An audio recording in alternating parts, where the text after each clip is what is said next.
এই পাতাটায় অনেক পুষ্টিগুণ থাকার পাশাপাশি যাদের মুখে রুচি নেই রুচি ফেরাতেও সাহায্য করে, আর খেতে তো অসম্ভব স্বাদের হয়। আর আমি যেইভাবে বানাই তাতে খেতে আরও অনেক বেশি স্বাদের হয়। চলো তাহলে দেখে নেওয়া যাক রেসিপিটা। প্রথমেই শাকগুলো থেকে আঁশ ছাড়িয়ে নিয়ে ভালো করে ধুয়ে কেটে নেব। তারপর একটা কড়াই বসিয়ে তাতে সামান্য তেল দিয়ে শাকটা দিয়ে দেবো, আর তার সঙ্গে দিয়ে দেবো 7-8টা মতন রসুনের কোয়া ও 7-8টা কাঁচা লঙ্কা।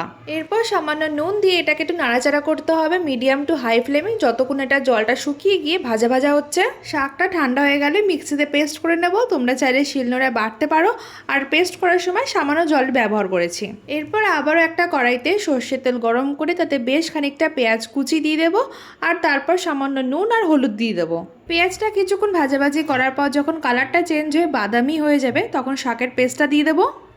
এরপরে সমস্ত কিছু ভালো করে মিক্স করে নেব। আর আমি এখানে মিক্সি ধোয়া জলটা ইউজ করেছি, কারণ পেস্টটা ইউজ করার পর অনেকটা বেশি পেস্ট মিক্সিতে লেগে থাকে। এরপরে 10 থেকে 15 মিনিট হাই ফ্লেমে কষাতে হবে, যতক্ষণ না জলটা শুকিয়ে গিয়ে কালারটা চেঞ্জ হচ্ছে। আগে যেমন হালকা সবুজ ছিল পরে সেটা ডিপ সবুজ হয়ে যাবে আর কড়াইয়ের গাটা ছেড়ে দেবে। তাহলেই আমাদের তৈরি খারকোল বাটা। কেমন লাগলো ভিডিওটা অবশ্যই জানিও। এটা গরম ভাতের সাথে দুর্দান্ত লাগবে, একবার নিশ্চয়ই বাড়িতে বানিও।